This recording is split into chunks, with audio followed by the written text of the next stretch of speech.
Authority definitely got things going once again. So here we go then. Against Authority on the blue side, Sinners Never Sleep on the red. Jason, take us through level 1. Well, looking at the lineup, so we have a lot of vision for Against Authority with the standard, with the ball. So if anything, they're going to be the ones to invade just because they can spot things out. I don't think Sinners Never Sleep is really going to go everything for that, right off the bat with just who they have. I mean, we saw yesterday that we didn't see any level 1 action except aAa or on Ultra invading one time, and they paid the price. They lost 2 members, so I don't think any team's really going to go for that aggression. But still, Against Authority, they are the more experienced team. They've had those 10 weeks in LCS. If they want to go for it, they obviously can.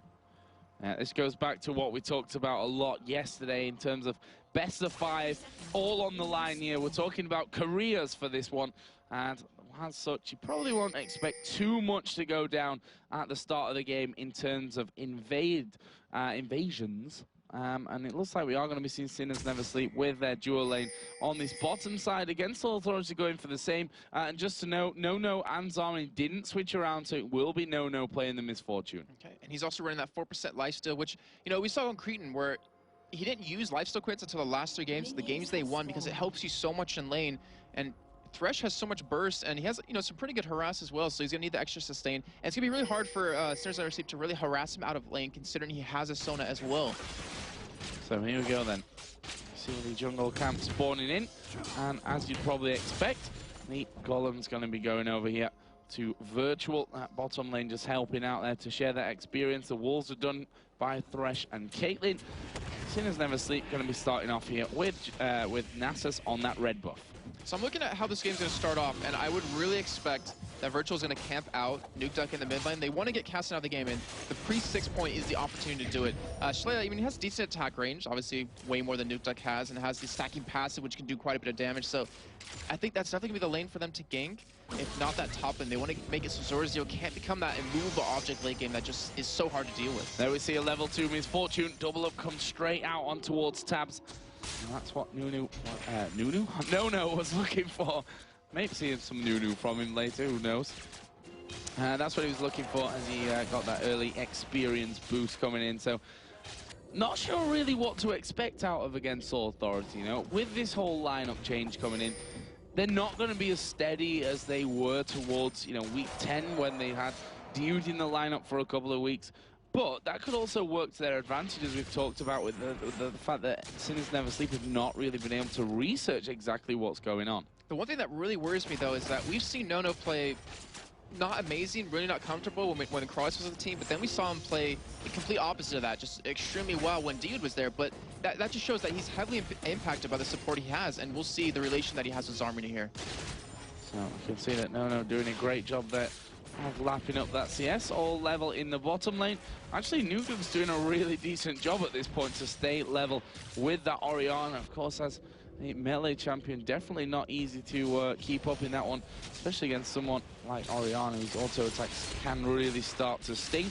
We see, though, Nasus coming down into this bottom lane. He's actually gone through all the wards, and in the end, they did start to back away. They didn't know that Nunia was actually there.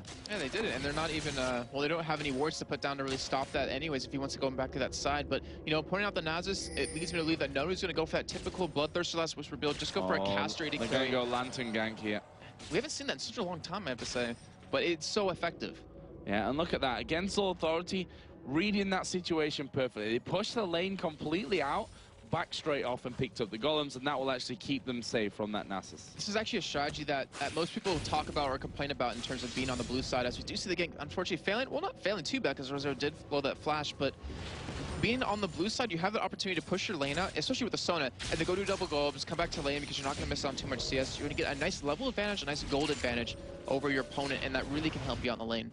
And so Zora Zero, no flash available for him now. That was just burnt as Jarvan came sliding into that top lane. Virtual making his presence felt already in this one. So we will fail here, waiting inside of the brush against Authority, trying to camp behind those minions. Here comes the hook. They're going to grab Zarmani and they're going to get flayed back. He will be forced to flash away from that one. Sinners Never Sleep not quite got the damage there. We will fail took quite a heavy attack of his own. And obviously Sona wins out this situation, yeah, exactly. because of the heals. I mean, did use the flash, but still. That was a trade that against Authority won completely. And I was about to say, like, are you really going to try pulling anyone in? Because Misfortune just will out-damage Tabs easily early on. Then if you ever do damage to them, they're just going to sustain it. So they can't really afford to be too aggressive at the bottom lane, but they're going to keep trying. Now we see Schleyer doing some good damage on towards Nukeduck. Almost forcing him out of lane. Nukeduck going to have to burn through all those pots that he's been picked up there. Nunia heads off towards his race. So they know that Nunia is in that general area here. That would probably force Schleyer to be a little bit more careful in terms of where he goes aggressive. And we have to remind you that this is patch 3.5 balance, so you're allowed to have more than 5 health pots right now, and that's one thing that makes it so Cassidy can actually survive this laning phase. So that's why you're seeing him here, and we'll see how well he actually, or how impactful he becomes in this game, because him and Zoro, like that roaming gank squad that they can pull off, is going to be really deadly. Yeah, we just saw that.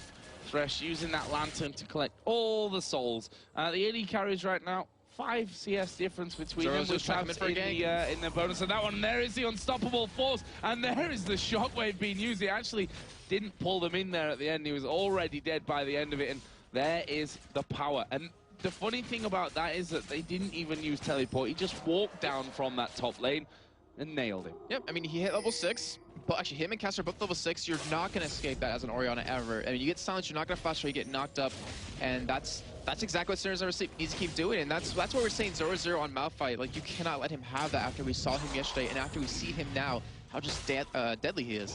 Yeah, he was rock solid with that Malphite yesterday, and apparently that trend is continuing here today.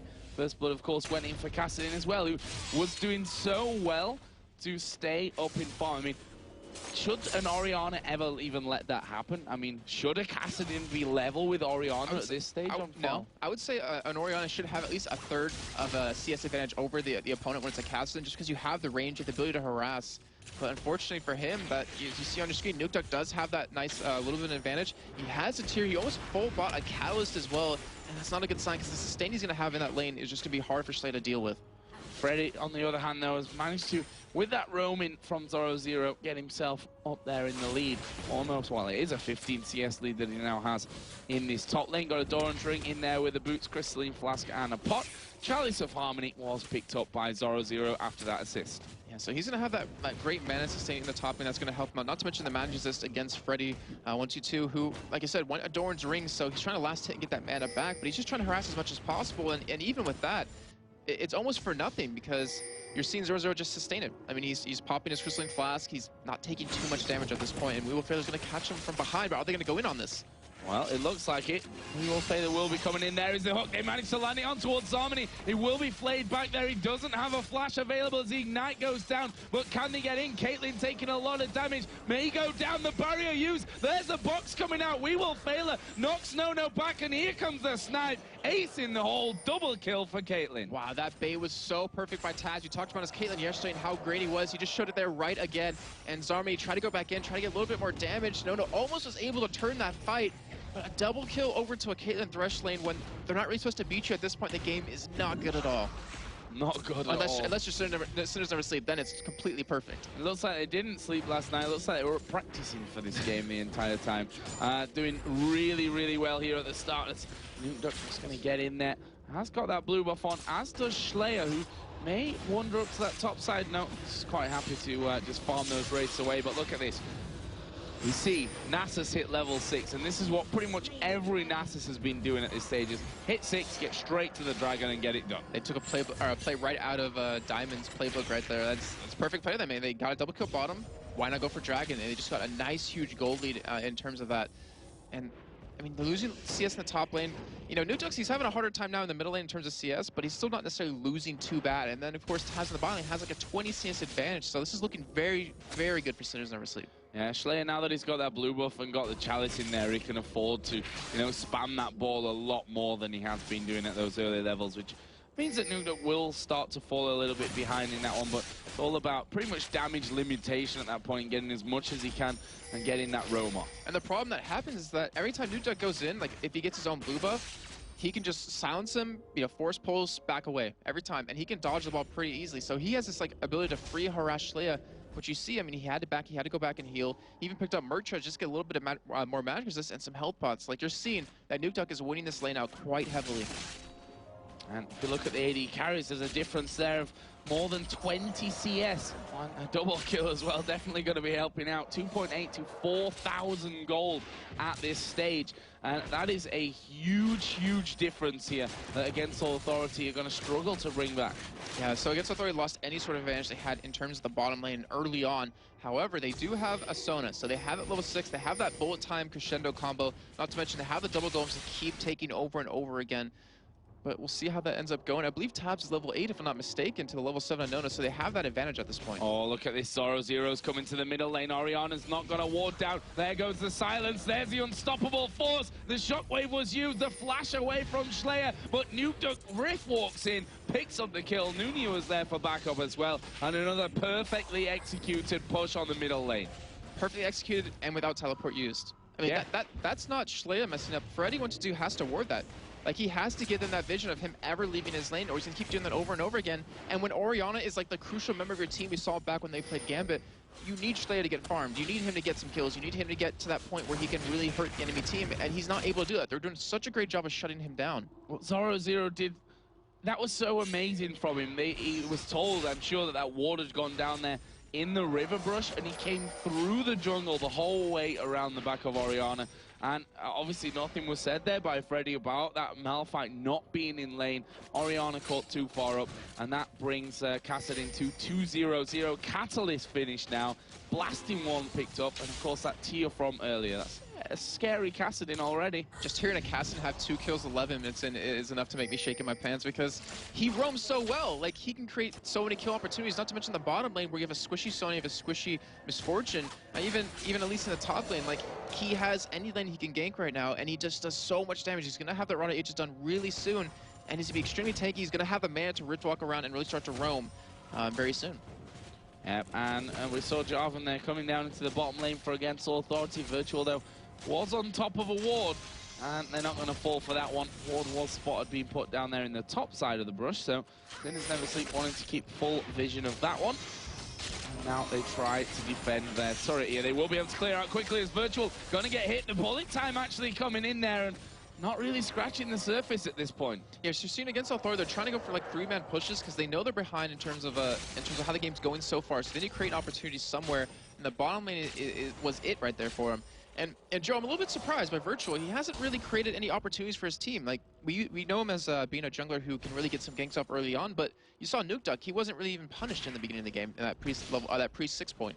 No, and that was the point where he was right in there with the minions, auto-attacking them down to stay on level with CS. We already talked about that one, and it is right now bang even with the creep score. And if you look at the items, there's a stark contrast between the two. Freddy actually is going to be coming into this middle lane, but there's the beauty of the Kassadin. You just Rift Walk away, and Virtual actually comes in. Virtual may pay for this with his life. There's a command protect, which will keep him healthy. That's not a good sign. I mean, that's your tank right there, Virtual, who needs to be able to sustain that damage. Obviously, it's early on, and we had Nuke get pretty fed so far, but that's not a good sign for Against Authority. They need to drag this game out, and even if they do that, the ability to drag it out when you have a Kassadin, you have a Malphite combo, is going to be extremely hard. Oh, and look at this middle turret being stripped down. Freddy right now starting off that blue buff to help Orianna out, but I think it would have helped more if he'd have stuck around that middle tower there. Sinners Never Sleep going to take their second one of the game. Of course, they did have that bottom outer turret away a little bit earlier on. Top lane is completely pushed down. Let's have a look how much damage that turret has actually taken. Okay, not really that much right now, but Sinners Never Sleep with that crucial middle outer turret gone. And the thing is, it gives Sinners Never Sleep the opportunity to go for Dragon, which should coming up relatively soon. But you already got the first one, very early on. You saw Nunu hit level 6, then they went straight for it. There's no bottom turret, so if they push the lanes out, there'll be another free Dragon. This gold lead is going to get ever wider. Here's Tab starting off the blue buff. Kassadin going to be coming down here in just a second to claim that one. And he has the Rod of Ages now finished. Also got that Negatron cloak in there as well. So, Misfortune, I want to actually say Orianna, who doesn't really have anything in terms of items right now, really won't be able to do all that much to Nuke at all. Yeah, so they need to channel, I guess, their inner ult and just drag the game out as long as possible. They do have, like, the double AP composition, so they do have a lot of damage in the mid-game, but with the items they have currently, it's non-existent at this point. You even see, like, the Negatron cloak picked up on Kassadin, which he realizes that it's double AP, I need to stay alive, I need to go for an Abyssal Scepter, and once I do that, they won't kill me. They cannot do it. Even Nono, who's just 20 CS behind right now, doesn't have the damage to take him on. And we have also in that top lane, if we compare there, 2 assists for Zoro0, and that may become 3 here if Slayer isn't careful. He just comes, you know, sauntering down as the Malphite looks so cool when he comes rocking into the lane. That's how, and like they're going to go down towards Dragon. Looks like I look like that when I walk a little bit. That's Fiddlesticks. Oh, okay. But we do see it looks like a fight might break out soon. And Sinners of Sleep, they probably want this fight because they can easily take it here. Yeah, Zoro0 just waiting off here at the side. There's a shockwave pulls 3 of them in. Oh my gosh, that is an amazing combo coming out of Against All Authority. Can they finish off more? Lots of damage still coming out from this Kassadin though. But it's 3 kills for 2, but Kassadin is going to keep going with this one. He may be able to get them all here. That is a triple kill. The 4th stolen away by Tabs, but it is an ace for Sinners Never Sleep, and that is with Against All Authority literally landing everything that they could land perfectly. That was just, I'm sorry, I'm a little bit speechless right there because that was such an amazing team fight against Authority. They, like you said, landed every ability. They had the Cataclysm, they had the Crescendo, they had the bullet time going, they had the Orianna ultimate, set it all up, and yet they could not kill every single member of Sinners Never Sleep. They were able to kill the tankiest members, but they left the damage alive, and that's the problem. I was mentioning before, you know, you have the mobility of Nuke Duck, you have the range of Tabs. They need to be able to get into that back line and hit them, but they can't, and you just saw how that's going to affect them. I mean, a 5-0-2 Kassadin, a 3-0 for Caitlyn. Something tells me that Kassadin won't be making an appearance any longer in this best of 5 after the start that Nuke Duck has had. But you only get 3 bans, and it's all about priorities, really. I mean, his Ari yesterday definitely was worth a ban for my eyes, but just showing that he can do that on more than one champion. And we saw that Against Authority banned out Twisted Fate when they were on the blue side. They could have left it open, but that kind of shows me that maybe Schley doesn't play him, or doesn't really play him too often, because why ban him out when you can force the other team to do that? Exactly. But, you know, teams, they all have their setups that they're ready for. We've seen We Will Fail here with the Oracle on, and they're going to go for Nono, who's going to walk straight in there. He gets hooked. He's going to get knocked back by the Flay. He's dead. There's the ultimate actually used by Tabs in the end. Unnecessary. Don't think he really needed to use that one, but, you know, better safe than sorry. And look at Zoro0. Big Malphite in the jungle, just saying, you're not coming down to this bottom lane. I'm going to destroy you if you even try. And this is just like step-by-step perfect play to Sinners Never Sleep. I mean, they've gotten 3 turrets to 0 right now. They have 2 dragons to 0. They are up 10-3, 17 minutes in. This is a huge gold lead, almost approaching 8,000 at this point. And against Authority, like they're caught with their pants down. They're trying to get back in the game. Like that last team fight they pulled off, it was needed, but unfortunately it didn't work out. They just didn't have that little bit of extra damage they needed to win the fight completely.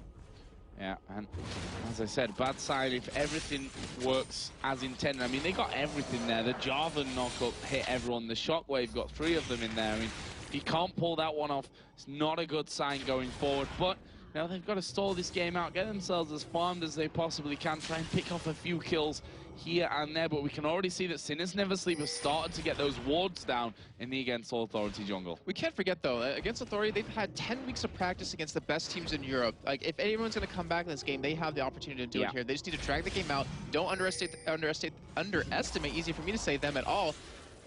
And they just need to hold on. I mean, you saw that last fight. They set up that team fight perfectly. If they maybe had a couple more items, like they would have aced them, probably not even lost any members except Virtual, and they probably been able to, or would have been able to snowball the game right there. Oh, here we go. There's the unstoppable force coming in. Nono gonna get nuked down as Slayer does get the ace in the hole blocked for him by his teammate. Nuke Duck going very, very low here. Will Rift walk away? Double kill coming out for Caitlyn. It's gonna be another one. It's Thresh that picks that one up, and only Zarmony survives that one. Everybody's still alive from Sinners Never Sleep. That was so one-sided. I mean, that's...